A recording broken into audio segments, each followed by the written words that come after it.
to Spoilers Intended, a podcast about series and films. I'm your host, Andrew, joined as always by Ryan. Hey. And Steven. Hi there.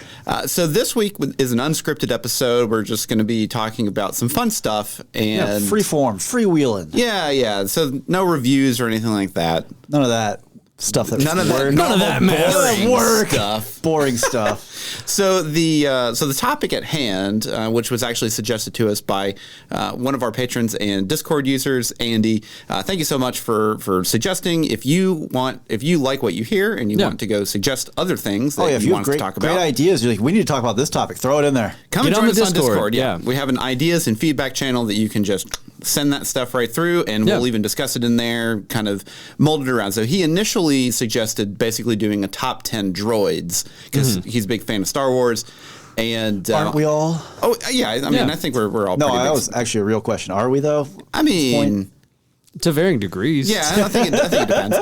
But so instead of just doing droids, I think we should expand it a little bit to be the best, or I'm not even gonna say most effective. Favorite. You got non-human sidekick / companion. Right. Okay. So non-main character, non-human. So it could be a robot, it could be an animal. Like Disney's got this on lock. They got Star Wars, they got all the princesses. Yeah, so then here's a question. Could it be Johnny Five?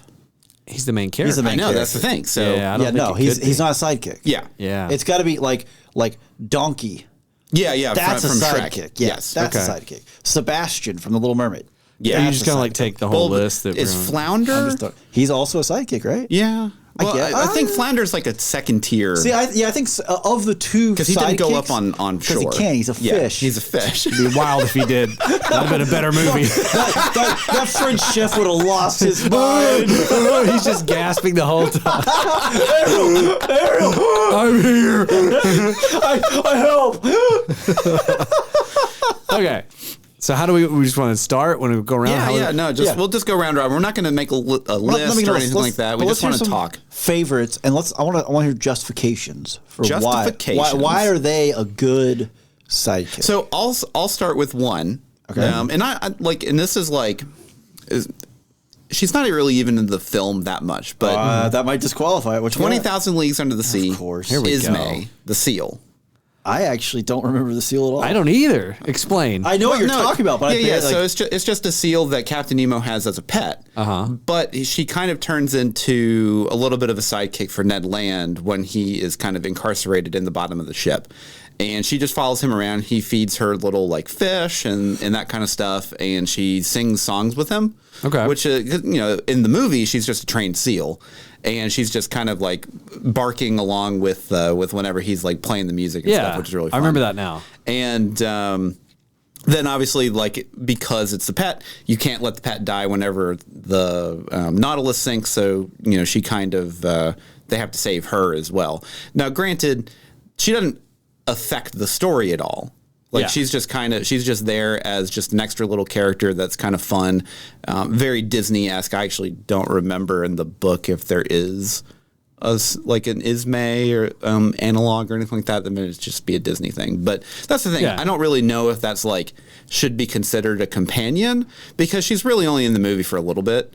I mean, I think we can count it. Yeah, she shouldn't really affect the story in any kind of capacity. You just like it because I just like it. Yeah, she's cute.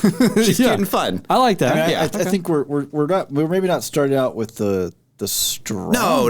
Wow, just dunking. No, that's low hanging fruit for me, because I love 20,000 Leagues Under the Sea. Yeah. I mean, go to what you know, right? Yeah. Go to the well, get started. Yeah. Okay, I'll jump in and I'll kind of go closer to Andy's suggestion, just a hue closer to that, and I'm going to go with a droid from the Star Wars universe. Okay, I'm going to go with BD-1. BD-1 is the droid from Star Wars Jedi Fallen Order and Jedi Survivor. Oh, okay. I thought I've never played the game, but I'm familiar with the droid because he kind of has like the little beak nose, and no, his head is like it's kind of like Wally's head, and then I'll pull up a picture. Oh, maybe I'm thinking of the one from the other Star Wars game, Force Unleashed. No, I'm thinking of the one that was in. Okay, I'm thinking of the one that was in Rise of Skywalker. It had like some green accents. Yeah. It has like a cone and a wheel. I was thinking that. But that was a BD droid, yes. right? Yeah. So this is BD1. This is the one that rocks with Cal Kestis. Yeah. And he's a cute little guy. Yeah. Right. And he's really he's like a research droid, so he can run, he can scan stuff for you, and he jumps back up on your back and like you run around or whatever. But yeah, he's just it's one of those things where he's a cool little companion that goes along with you throughout this whole thing. This, it's like, I would describe the first one, Fallen Order, as like, it's kind of like a Dark Souls light. Like it's definitely got a Souls, like, there's bonfires, you lose your stuff, and if you come back, you get like your, it's not souls in that one, I'm trying to remember what it is, but it's like your points or whatever. Yeah.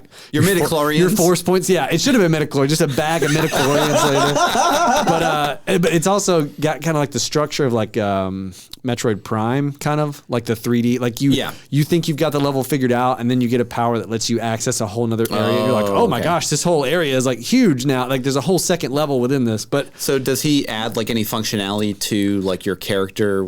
So again, he can like show you, scan certain things, help you with puzzles, and like get you through stuff. But really, it's just more of the story aspect of like, he's just a cute little guy that comes with you the whole way through, and he always gets in trouble. And he's like, I don't know, he's just a mischievous little droid, and he's like, it's the same thing that happens with a lot of characters in Star Wars that can't speak English, is like they end up being like vehicles for actually a lot of emotion, even though they don't even have a human face. Yeah. You know what I mean? Well, like, I mean, that's why, what's his face from Andor was so endearing. B2? Yeah, B2. B2 was my droid answer. It's I don't know if later. BD1 gets as emotional as B2, because B2 was like, B2 has like a whole arc. He's got a whole arc. Yeah. But BD1, love BD1. Okay. I think it's always impressive too with these types of characters when you get that emotional connection, because it's a one-sided conversation, right? Basically, it is always. Well, I mean, you like, even just in like the main Star Wars movies, you feel terrible for R2 a couple times. Oh yeah. Oh, and I mean, you would feel terrible for C-3PO, except he's just kind of. I mean, he's got an annoying voice, so everyone hates him. So I'm gonna go with a controversial choice for me. Okay, it's actually not controversial, but it's not. It's from a show that I'm not a huge fan of, but it's good. Everyone loves it. Avatar, Last Airbender. Oh, Appa. Appa, big flying dog. Big flying buffalo. Now, does he have a ponytail that he takes and connects to other people to have? No, there's none of that. Not that Avatar. You're sure? You watch the whole series? No. You watch the whole series? I've seen the whole series twice. I would. No ponytail. No ponytail. Stop with that.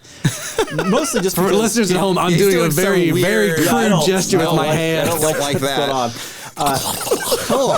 So the reason why it's kind of controversial, right, is because for the whole show that I watched, like, these stupid kids, they're like, oh no, a canyon, how will we cross it? You have a flying buffalo. Get on the flying buffalo. An ocean, how do we cross it? You have a flying buffalo. This is the Superman problem, where they just forget that they have powers. Yes, and it's like, oh no, you're being chased by the Fire Nation on land. They're on like these little lizards, and they're scuttling around. You have a flying buffalo. A flying buffalo. Fly straight up. Oh no, this wall, it's so high. The buffalo. Right. Like, just over and over and over again, where it's like, man, like if me, I'm trying to think of how old I was when I first saw the show. It wasn't that long ago. It was only like three or four years ago. It's close. Upper 30s. For me, as an upper 30s-year-old man, it's like, man, I would have solved these problems so fast. Kind of like, Abba, yip. Sit on him. This flying buffalo would have left your party because you're just riding him all the time. He's like, I need a day off. Well, no, it would just every inconvenience. I'm flying you over it. They set up these storylines, and it's like that video of the designer with the bucket with the different shapes, and she's like, yes, the circle goes in, not the square. Not the square. Just that's it, man. That'd be Appa every episode for me, man. Every time. Okay, so mine, I'm actually surprised that you didn't pick this one initially, Steven. What we got? Cortana from Halo. Oh, that's a good one. Yeah. It is technically, we're riding a line again, here. yeah. It's an AI, but it is based off of an actual person. It's non-human. But it is non-human. But it's not that person. Yeah, that's what I said. We're riding that line. Yeah, it's really, really close. But yeah, so Cortana, she has a whole arc through at least all three games that I played, which was Halo 1, 2, and 3. And she becomes honestly, I mean, she's already an endearing character from the first one, but like by the end of 3, like you're really trying to fight for her, you know? Right. And I mean, obviously, she also adds a ton of functionality for your character while you're playing the game. I mean, and the ultimate sidekick, you know, just it's Jarvis before the MCU did what they were doing, you know? Yeah, I mean, she's just like the supercomputer that can, you know, help you, and she's a little portable thing and goes around with you. So, and I can't recall now. This is my digital girlfriend. It's been a while since I played the games, but I also read like some of the books and stuff, the lore, TM. So I don't know if the games really go into it or not. So she's like based off of a like copy of the scientist's brain. I think so. Well, I mean, I do know that that is if not presented in the movie game. I guarantee you, one of our listeners, Nick, the second we start talking about this, he can be like, "Well, actually." We've got a couple of Nick. Nick, you couldn't see it, but Andrew pushed the fake glasses up on his nose. Yeah, I don't have any glasses on right now. I don't know. I feel like Grant probably knows something about this too. Probably. Yeah. But either way, the way it's explained, like in the lore, is because it's a copy of a brain, she will degrade over time. So like as the story progresses, she becomes more unstable. So it's not just that you have this sidekick who's an AI, but the AI is actually like dying and like having dementia. And it's like because she's a copy or because she's based off a human brain? Because it's a copy of a human brain. Okay. Yeah, so like eventually it just won't be able to function anymore. Okay. Right? So like the whole presentation of how the Spartans were initially picked, right? They chose children. Yeah. Because, you know, child soldiers is so popular in war. And they flash clone them to replace them so their parents don't know they're taken. But those clones will destabilize. Let me see little Billy for a minute. What was that light? Nothing. Don't worry about it. But the clones will destabilize and like collapse over time. So they basically just, these parents have these like little 6-year-old kids who in like 10 years are going to die of mysterious diseases. Teenagers like, hey, Mom. Oh, God, he's a blob. What happened to Billy? Oh wow. I'm going to go with Data from Star Trek The Next Generation. Ooh, that's a good one. Data. Yeah. Data's a good choice. I love Data as a character. I think some of his episodes on Star Trek The Next Generation were like the most interesting because they really explore. Well, he's a pretty compelling character. He's incredibly compelling. They go deep with him. He has no humanity, no emotions, but all he wants is to be more human. And so his exploration of what it means to be human ends up being like a very interesting exploration of what it like what we feel. You know what I mean? Like he can like examine stuff that you couldn't have someone else do because it would be ridiculous for someone to be like, you know, what do you mean? What is happiness? You know, like he gets into it because he's trying to understand it. He's asking people questions. They're trying to put it into words for him and they can't. And then like the episode that always gets me is where he creates a daughter named Lore. Whoa, that one will have you crying by the end of it because it's just like this. She ends up developing emotions and he can't. And so it's like he can't love her back. And it's like, you know, you're like, Data. So there's a lot of episodes though with Data that like to me, I mean, he may not be like a sidekick. He's just another member of an ensemble he's cast. A companion, But he's a companion, and he's definitely non-human. I think for the kinds of stories they end up telling in TNG, like Data is a great vehicle for a lot of the best episodes. He could definitely have just been a throwaway stereotype archetype that just exists, you know, and it would work. But like they go deep on him. Because you have that archetype that you can put in just a show, and it's just a one-note character. I mean. Actually, no, I'll get to that later because that's a good example. But really, like I do like because I've only seen a handful of TNG episodes, but they do go deep enough in there to where he's an actual character that has development over the course of however many episodes there were. Yeah, no, and it's one of those things where like I don't know, anytime he like gets into like a weird quandary of like, okay, he gets a cat named Spot, right? You know, now he's trying to learn how to be a good empathetic. Yeah, and like he's trying to like teach. There's one time where he has to let Worf take care of the cat. Spot. Dude, when he like gives it he's like, you must pet him and tell him he is good. And it's like to Worf, this is the most foreign thing ever. You know what I mean? Like, Hold on, I'm trying to figure out. I don't think Data's daughter's name was Lore. I think that was. That might be a different character. So if you like this kind of, I'll say like storytelling where you Lol. have Her name was Lol. Sorry. Yeah, so That's if you, worse. if you like this kind of storytelling where you have a character, I'll say like a robot or android or whatever, to where they are trying to basically learn human emotions and try to become more human in some form or fashion. There are two great anime that I would recommend for this. Because I have to get my answer. Gotta plug it. So the first one would be Violet Evergarden, which is fantastic. That one it's just all humans, but the main character is very much in this line. She has a lot of PTSD, and she's kind of like trying to relearn herself as she goes. And the second one is it's a really long name, but Vivi Floret Eye Song. Basically, it's that's not as long as I thought. It's just hard to. Yeah, VV Floret Eye Song. It was an original anime that came out a couple years ago. So it's VV, so they wanted a W and just didn't want to pay for it? I don't know. We can't pay the typing costs. But basically, it's an android. Basically, an android idol that like sings and dances, and she essentially becomes self-aware. And during the apocalypse for humans, to where robots have taken over or androids have taken over, but she is not one of them that is trying to take over the humans. Got it. So basically, it's kind of like an anthology show where every couple episodes it jumps in the timeline of like the fall of humans. Gotcha. And it's her trying to figure out what it is to be human. It's honestly fantastic. It's like 12 episodes, really short, and it's done by Production IG, so the animation's just incredible. Fantastic. Yeah. Definitely worth watching. The music's great too. Lore was Data's brother, his twin brother. I was gonna say, I know that name is Lol. related Lol. to Data. Steven. So I'm gonna change it up a little bit here. We're gonna go with a villain sidekick. Okay. Iago? Iago. Oh, Iago's great. Yeah. What a fantastic Gilbert Gottfried just chewing everything in front of him. He's honestly probably one of my favorite characters just in Disney. Well, just the juxtaposition of him and Jafar, where Jafar is the cold and calculating, and Iago is just this bombastic, over the top. I swear, if he puts one more cracker in me, just over the top, and like he has his own version of reason, but it's oftentimes just overshadowed by the fact that he's just mad about it. Well, so the thing that I like about Iago is that he does have his own code of like what he feels is justifiable of what he's doing.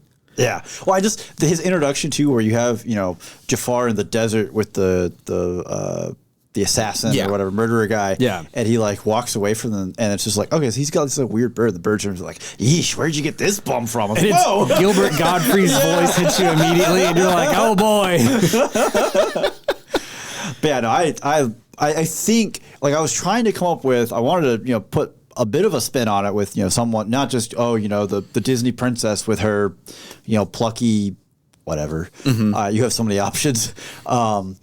That it was like, oh yeah, Iago is that's absolutely just a companion. Oh yeah, 100%. Well, and that's the thing. Jafar wouldn't be as good of a villain if he didn't have a foil in Iago. He'd just be one note, right? And then you have the Iago where when they're working together, you get kind of the mixture there, but you get to play. He has someone to talk to. If you did like the Garfield without Garfield maneuver, where Iago never talked and Jafar just talked to himself, it'd be like, this dude's nuts. Well, also like it's a good counterbalance to the genie, because the genie with Robin Williams obviously is so boisterous and all manic and that like Aladdin has to be very milquetoast almost in comparison. Otherwise, it would just be like, what are we doing? So like on the other side, you almost need an analog on the evil side that can ramp things up too. Which is funny too, because you would think the analog would be Iago and Apu, and it's not. It's definitely not. Yeah. It's Abu, not Apu. Whatever. Abu is Apu. He stinks. Apu is a One Piece character. No, it's Welcome to the Quickie Mart. Oh, from Simpson. Yeah. All right, what you got, Andrew? Oh man. Okay, so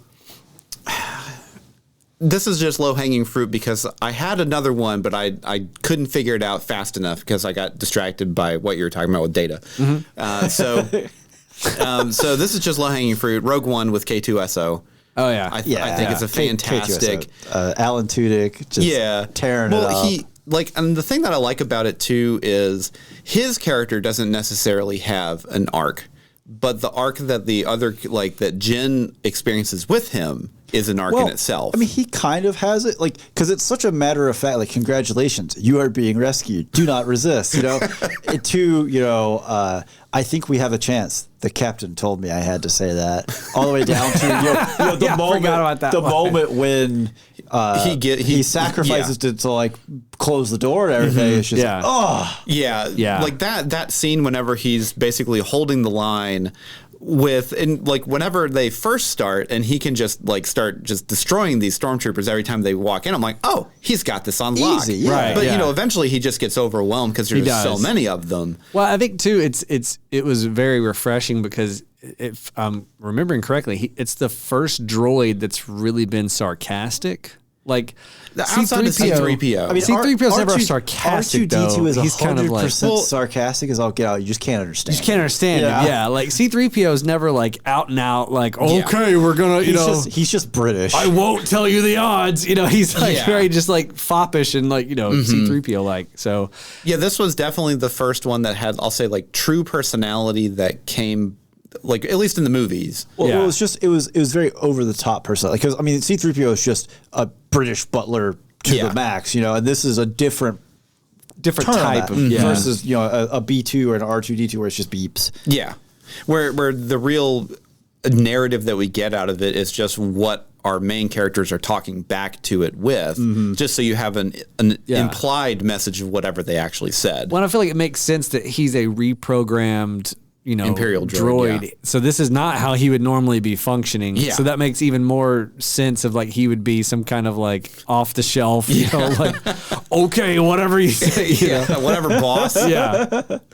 Ryan. Gromit from Wallace and Gromit. Oh, that's a fun one. A good one. I like Gromit a lot because basically he does everything. Like Wallace is an idiot. He does all the actual hard work. And he does he's laying the track down in front of that train and that one part. That sequence. I think about that sequence all the time. He's all the time doing like figuring out the inventions that are actually like happening and stuff. I don't know. I rewatched the Were Rabbit last year for Halloween. And just another one where it's just like without Gromit, he just does all the work. He does everything. Wallace goes nowhere otherwise.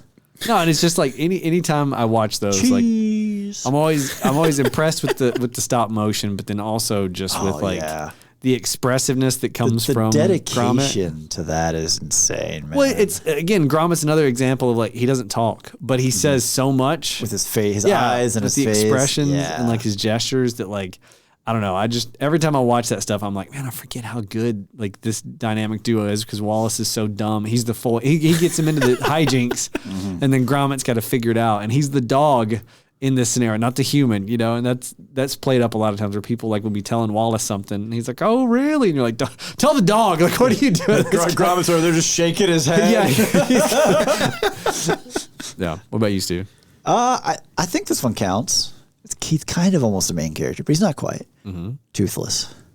No, I mean, Toothless is a companion. I mean, he doesn't speak, so I mean, Yeah, I like Toothless. Yeah. Toothless is great. Fantastic. Toothless is just a big cat, and I love it. Yeah. Oh, the sequence when he gives him the first fish, and Toothless gives him half of it back, and like looks at him like, so you gotta eat that? And he's just like, ugh. And he takes that one bite, and Toothless licks his lips like, no, yeah, it's so good. And he was like, I'm gonna be sick. But I mean, everything about that. I mean, honestly, everything about that film. But well, same thing too. Like the expressions and the amount of emotion that the animators bring out of him. Like especially in that first movie. And you go from him being the foreign danger in the dark that no one's seen, and like the first introduction when he thinks he's going to be able to stab him and he can't. And you have like them like eye to eye, and you just don't totally know what's going to happen. To devolve into he's just this big goofy cat. Yeah. But like the bit when Astrid finds them and he like snatches her and takes her up and he's like, we need her to like us, you big stupid reptile. What are you doing? Right. So it's like he has his own personalities and goals where it's like, oh, she insulted us. Yeah. Well, I'm in charge now. And then when she apologizes, he has that look over his shoulder. All right, cool. We'll calm down. Yeah. I mean, that's very similar to how cats kind of work a lot of times. I mean, he is just a big cat. Oh, yeah. But then you get third movie with him. the third trying to court the Light Fury. And you've got Hiccup in the background. Like, yeah. The third movie is very I'll say hot or cold for me because I think like the first 2/3 of the movie is kind of whatever. And then you hit the final third of the movie and it absolutely devastates me. What are you like? Well, especially when they're saying goodbye at the end, I die inside. It's really tough. The second movie always hits me. Yeah. Oh, I mean, they're great movies. These films are all He said, Well, he's mad because he knows that the animation just isn't. Yeah, the first movie's not that great. The 2010 for animation wise, DreamWorks budget, like it's just not perfect. But man, it's also perfect. Yeah, but once you get into the second and third movies, you really ramp up into the Pixar levels of quality. Yeah, DreamWorks was willing to spend. Also, I mean, you get a couple of years there for the technology. It's moving so fast. right? Yeah. For all you know, when they made that, they were like borrowing old Toy Story machines to make that.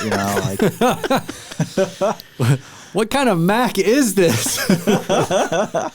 Okay, so here's one that's a little off kilter because he's just say it. Just hit it. Hal.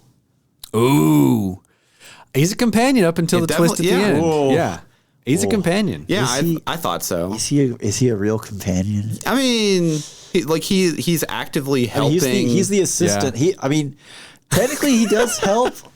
I mean, I think he's a companion. If you could have Iago as an evil villain. No. Like that's I guess my question there is the companion betrays you. Does that now? What if Hal was right? I mean, I think Hal probably was. So let's think this through. What if Hal was like, "Hey, whoa, Dave, open the bay doors, Hal." No, not doing that. I can't do that, Dave. I'm sorry, Dave. I can't do that. I mean, the turn too from him just being the ever-present assistant to that same monotone voice of "I'm sorry, Dave." Like, well, and I think that's what makes the movie so good is because you have such a cold. It's not even cold and calculating. It's just a cold villain. It's matter of fact. Matter of fact. It's just.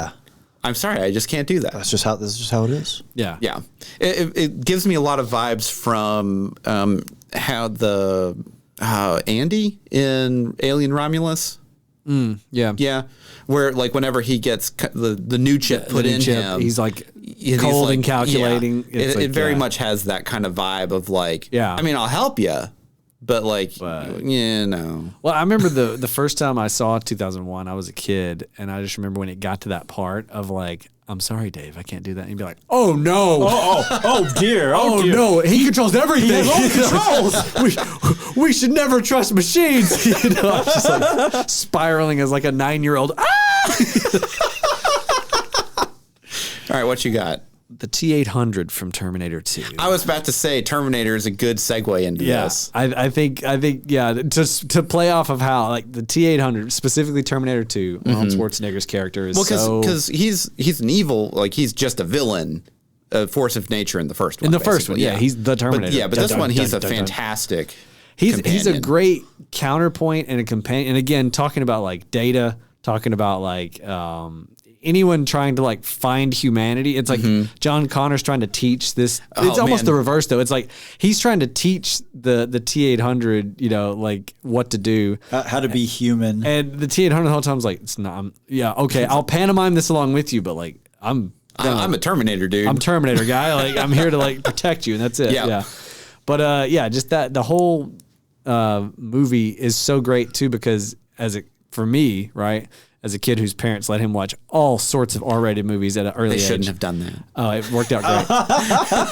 What could go wrong? I watched the original Terminator multiple times before T2 even came out. Yeah. And so in my head, the Terminator is a bad guy. Yeah. You know what I mean? It's pretty easy. So flipping the script in Terminator 2 to where he is basically just a bodyguard, I loved. It was incredible. Yeah. I came out of the theater. We went to see it, me and a friend of mine, and I think my mom took us to it or whatever.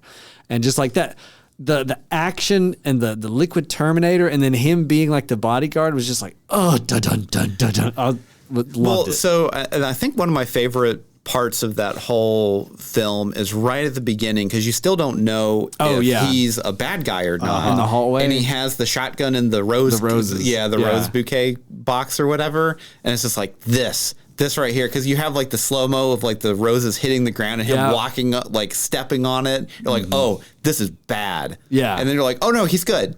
Yeah, it's a great little twist. Yeah. Steven, what do you got? How about Mushu? Yeah, Mushu's a great one. From That's fun. Mulan. Eddie Murphy. In terms of sheer comedic relief, right? Yeah. Just nailed it. He's always got a line for something. What's better? You ever seen black and white before? This was definitely Eddie Murphy at like his peak, I think. Close. Well, like his PG. Because 97. Peak. Like his PG peak. I was gonna say his second was like, peak. yeah, his 'cause he first was peak like was the early 80s with like early- Beverly Hills Cop Yeah. and Coming to America and like Raw, the stand-up special. All that was like 80s. With the red suit at the Apollo or whatever. Yeah. And then there was like Kind of no way. Not a slump, but it was you had, just like Dr. Dolittle, right? was Nutty Professor before? No, Nutty Mulan? Professor. That's what I'm thinking. first. Yeah.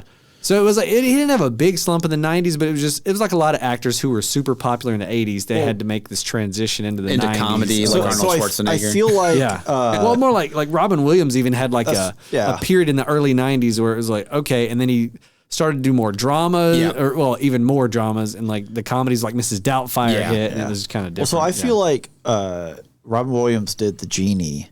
Yeah. And everyone was like, oh man, we got to hire more comedians. That is what happened, I'm sure. That's definitely what happened. Yeah, you know. Well, because Robin Williams was the first like celebrity casting that they did for Disney, wasn't it? Don't look at me. Well, I mean, like might have been in terms of like scale, like he's not just a voice actor. He's a comedian, which is interesting because in that film you had him and Gilbert Gottfried. Yeah. Right. Locked up. Lion King, they did. Well, I guess Nathan Lane was Pumbaa, right? Well, I mean, you had James Earl Jones as Mufasa. Yeah, but I mean, he's just the voice. Yeah, like but that was after. But you Aladdin. also had Jonathan Taylor Thomas. JTT. Yeah, because he was big with Home Improvement. Well, like looking at Little Mermaid, there wasn't anybody in that, right? No. Who was Sebastian? No. I don't think. Hold on. Now you gotta make me. Well, I'm just saying, like, it feels like they had a couple of hits. No, like but I Little vaguely Mermaid, remember that, like, then, them hiring Robin Williams was very out there. right. Well, and the only reason why he did it, because he was like, I don't want you to use my name in any promotional material for it. And then Disney ignored that, and then they had to send him a Van Gogh painting as an apology. Which is just a wild apology. Well, also, like, he was very, like, his comedy was very R-rated. Very. This is if like, you've ever listened to his stand-up, it is raunchy. Oh, yeah. So it was like a big leap to bring him in. Mm-hmm. We're a little away from Mushu. But it's the same thing for Eddie Murphy, where it's like a lot Eddie Murphy was very raunchy. You look at him in the red jacket or whatever, man, his comedy is, woo! Yeah. Risque. I mean, not just for the 80s, but for now. Like, risque. I mean, if you go listen to like Robin Williams or Eddie Murphy's stuff, like back then, like it's Sure. But I mean, what's his name? Full House. Bob Saget. Bob Saget. It's the same way. Yeah. So it's actually a little crazy now. I think about it. All these things like, let's hire the nastiest person I know to be the most wholesome character possible. Yeah, it works. Dave, how do you know this person? What's wrong with Dave? But yeah, Mushu's great. He was, I only recently watched Mulan for the first time when we reviewed it, and like he was one of my favorite parts of the movie was because it was just like. Oh, when they announced the live action, they're like, and there's no Mushu. It's like, well, why are we watching this? Why are you making this? No Mushu, no sale. So wait, what year did Shrek come out? 2000? And when was 2001? Mulan? When did All Star come out? That's a terrible. We just open 2000. up Google. Yeah, it's got like. I'm just wondering if he did Donkey or Mushu first. Oh, Mushu. Oh no, Mushu 100% Shrek is first. 2001. Mushu was first. Yeah. Okay, because Mulan was 97, right? Yeah. 98. 98. Close. Okay. 98. Well, it was in production in 97. Same concept. Whatever. Three It was late difference. 90s. Okay. So he did Mushu first and then was like, that was pretty fun. They were like, it's called Donkey. And he was like, I'm there. It probably. I'll just be Mushu, but a little bit louder. Love it. Record. I don't know if we should look up some trivia on this or whatever, but they're like, so the character's name is Archibald. Hold on, what? Archibald. Well, what is he? He's Donkey. No, that character's name is Donkey. Right. Ain't nobody care what his name is. Donkey. Okay. So I've got one, and then we can do maybe one more round, and then we can. So this is our last round, or one more after this? One more after this. Okay. Yeah, if we think we got the time. Yeah. Dragonheart. Oh wow, Sean Connery is. Oh my gosh. What this is? My brain just went, you've erased that memory. Let me dig it out for you. I actually can't remember the name. Yeah, I'm gonna look it up. No, we were talking is about that it, you? and I was like, Sean Connery as the dragon from Dragonheart. Sean, are you going to do a different voice for the dragon? I'm going to speak like I speak. His name is Draco. It's just Draco. Yeah, Draco the dragon. So invented. So I'd like for me to be referred to as Sean. We're going to call you Draco, Sean. All right.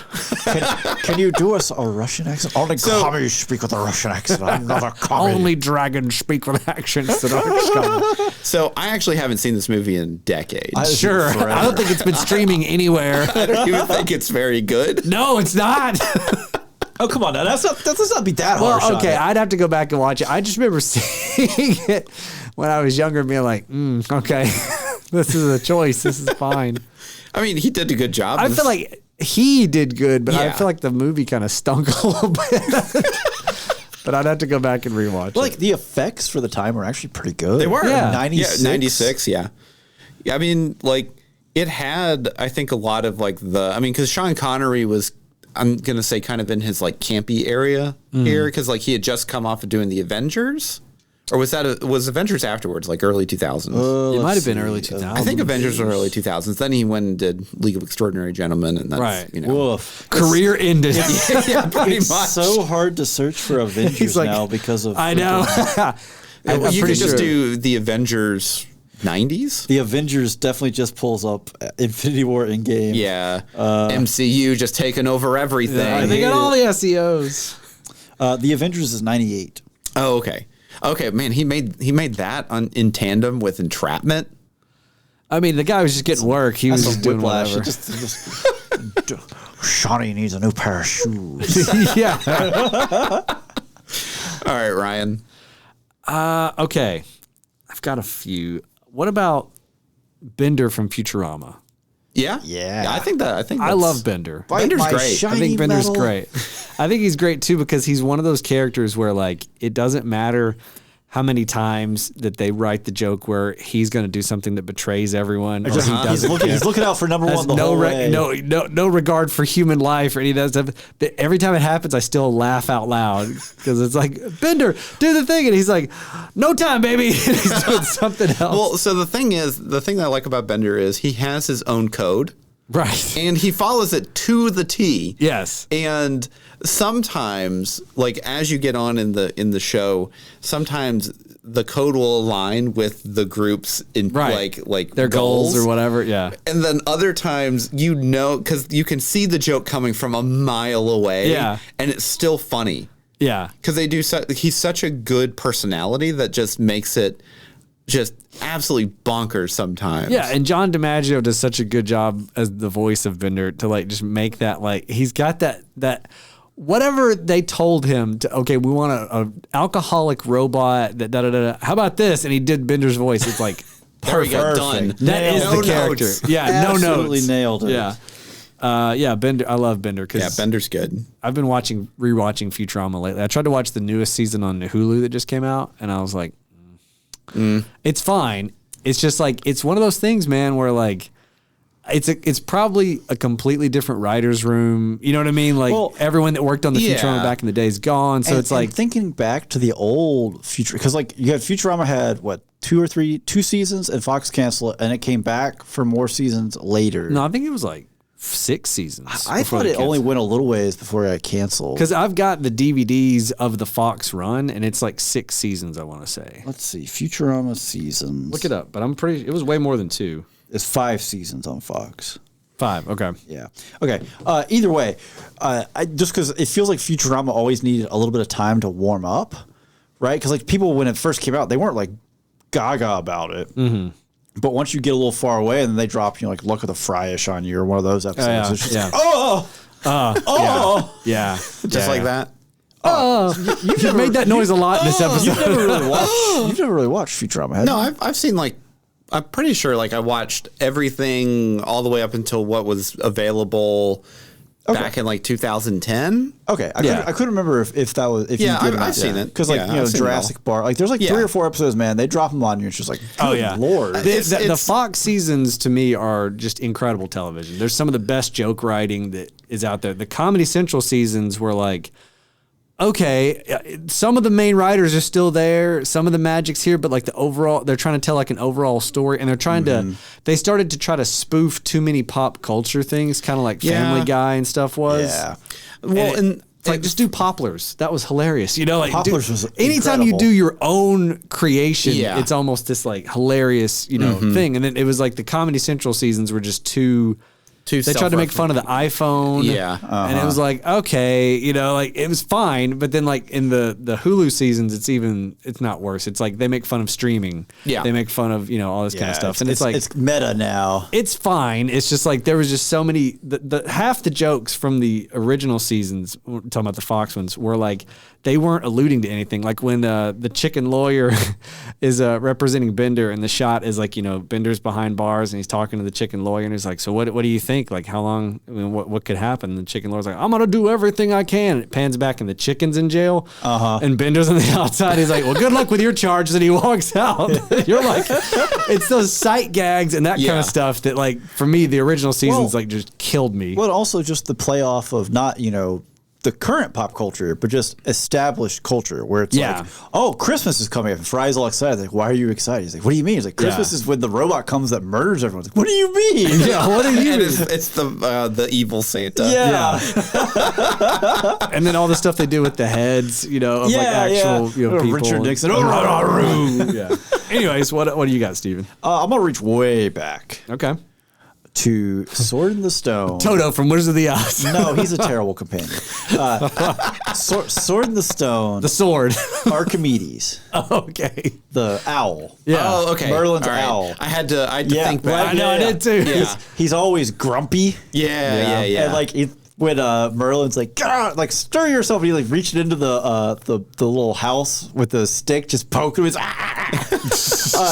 But like, I don't know. He's a great character because he has kind of his own set of rules. He's a very grumpy, gonna do the bare minimum for the most part. And then when he comes through, like when Wart gets turned into a bird and he's teaching on to fly, these are the wing, these are the feathers, this is how this works, yada yada. And when he gets in trouble, I think when he's the fish and they're being chased by the like the gar or whatever, and he like sells out to try to pull the never has a chance with this fish, but sells out to try to pull back, and it doesn't work, of course. Yeah. But like he's got the grumpy with a heart of gold going on. Yeah. He's just a great character in general, though. I don't know. Like, apparently, I'm just going to name birds this episode. I'm just naming birds. Just naming birds. All right, so for my final one, I'm going with another animal this time. Okay. But it's Animal. actually not an animal, it's a Pokemon. Okay. Pikachu? Pikachu. Oh, it's gotta go. You gotta go Squirtle or Psyduck, man, not Pikachu. Well, no, but see that's the thing know, though. They're not the titular character. Squirtle's of, too cool to be a sidekick. You're right. Yeah. It's definitely. Only if he's got So, the glasses The on. only other one that Squirtle. the only other one that I would consider to be a companion in Pokemon would be Meowth for Team Rocket. Not Oh, not Togepi? No, well, so I actually never watched that like that section of Pokemon. No one else did But either. no, I think Pikachu is kind of the quintessential. He loves ketchup. Does he? In the show, there's like an episode where he it's in It's been a long time since I don't remember that Look up Pikachu ketchup. There's a whole meme about it. But yeah, I mean, like, obviously he is the face of Pokemon essentially, and he stuck with Ash throughout his almost like 20 years of runtime before they finally won the Pokemon League together. I think in Aloha League like or 25 something. seasons or something like that. Oh, it's just Something insane amount. Yeah, like hundreds and hundreds of episodes to finally get there. But they finally beat or won the Master League to where Ash is actually a Pokemon Master. I think this was a couple years ago now, but Yeah. But it still feels recent to me. yeah, I know. It's still close, right? yeah. But I've always loved Pikachu. He's when I was growing up, I played Pokemon Red. That was like my first Game Boy game that I had. And the first thing I did, obviously, was go and find a Pikachu in Viridian Forest. And then he was my main one. I never evolved him into Raichu or whatever, whenever you could actually get the Thunderstone. would? The Yeah. first time I saw Raichu's Raichu, slower was like, than Pikachu. Raichu looks terrible. He looks like Mio, actually. Like, what a downgrade. Chunk. But then whenever they came out with Pokemon Yellow, and you could just have Pikachu by default at the beginning as your starter, Yeah. and he gets to follow you around on screen the whole time. Game over, man. Come on. Yeah. 100%. Yeah. All right, Ryan. What's your last one? Baymax from Big Hero 6. Ooh, back to the droids and androids here, huh? Yeah, I am angry at myself now that I'm saying out loud because I have not watched Big Hero 6 more than what I have. I've only seen it one time in theaters when it came out. So I watched it in theaters and I saw it, I think maybe one more time at home. It's crazy too. I loved the movie. I had a blast, and I've only seen it twice, and now I'm saying it out loud, going like, "What?" I'm Why just haven't- reliving yeah. it in my mind, going like, Right, "What am it I was a waiting good on?" film, yeah. Yeah, like I love the fact that like he's like, you know, he's a healthcare robot. Yeah. He's not even supposed to be like this action, you know, Yeah. like whatever. And just the whole comedy with his big belly and like, what's the kid's name? Hero? Yeah, Hero. Yeah, Hiro. Yeah. Is that actually his name? Yeah. That's why I was like, oh yeah, Big Hero 6. Okay, it's Heroes of, yeah. Yeah. But like just the way they assemble that team at the end and like when he's just the I love his armor. His armor's really cool. when he's coming to terms with Baymax and he's trying to make him cool and put the armor on and stuff. I don't know. I just really like Baymax and now I want to watch that movie again. Yeah, well, and at the end too, you know, you still. I mean, I think that's one of the biggest throughputs for a lot, or through lines for a lot of these companions, is that like they're really a lot of the emotional core for some of these stories. Yeah. Because obviously you have your hero and they're supposed to, you know, save the day and everything like that. But if you don't have this companion that can create either some level of stakes or tension for the character where it's like, well, they're the I ones can't at risk. Yeah, because Right. because the hero's not at risk. The companions are at risk. Yeah. Right. And whenever you have that extra level of stake in there, especially if it's an animal companion or something that has like that emotional depth that like we as normal people look for in pets and other things, like it really is a shorthand to get that emotional weight out of your audience. Yeah. It's a very effective storytelling maneuver to do And also something like think that. of the merchandise. The merch sales, baby. Merchandising, baby. Good bet they old wish- capitalism. I'm surprised Big Hero 6 didn't turn into a franchise or more than what it was. Wasn't it honestly. like a comic book before? Yeah, It could have been, but I'm saying like I'm surprised they didn't. it didn't go. I even guess it further. didn't have as much It success just as has the they. commercial. I think it was success. just I think it was just a little bit, maybe a little bit ahead of its time I because would a lot of agree. Japanese culture wasn't really in the mainstream until about 10 years later. If you had waited Well, I mean, that was longer- 2014 when it came out, right? Really? Was Yeah. it really? No. Look it up. Hold on. Oh, that doesn't feel right at all. I think No, I think it was. Oh pretty gosh, late, what guys. is time? 2011. 2014. Oh wow! Thank you. Yeah. That's I would have crazy. thought 2010, 2012. No, because Well- like I was. I was Woof. Then dating I don't my have wife an at answer the- for that. How old? He said that. I don't have an answer. But see, I think if it was had probably come out- marketing. It probably marketing. It wasn't probably did perfect. have good marketing, but I think to the anime permeation thing, if it came out a couple years later, it has a better chance. Definitely. Yeah, because just by default. 2016 was really when it like anime started getting like really big into the mainstream culture. But honestly, Feels it didn't like, really yeah. kick off until about 2019, 2020. Honestly, the pandemic, sadly. Yeah. Okay. Well, Last one, Steven. Last one. What do you Make got? a good one. I'm gonna hit us with a twofer here. Okay. Okay. Cogsworth and Lumiere. Oh yeah. Oh, yeah. Well, okay. Because- No, hold He on, said, hold on. "Oh yeah." Hold on, what? They're technically humans. That's a clock and a candlestick. It's a clock and a They candle. get turned into humans at the end They're of the a clock movie. and a candlestick but, for like, come on. 98% of the film. Then they get turned back into Because them Disney needed to make a because- sequel? Yeah, because Disney needed to make a sequel. Yeah. But partly just because they play off of each other so well. Oh, they do. They're Yeah. a very good duo. They're a good dynamic, Yeah. right? But they Yeah. also play off really well with like Beast and Belle. Yes. because they kind of act as companions to both of them. Yeah, and they act as kind of the voice of reason. Yeah, well, and Almost, also yeah. there's some cynicism in there too. Like the whole bit when Beast is like, "Well, I don't know what do I get her? You know, the usual things: chocolates, flowers, promises you don't intend to keep." Yeah. like just let They them have the slide in best- those kind of lines is so Yeah. good. Yeah. They have the best setup for the best jokes because of the type of characters they are. And like Lumiere has a banger song.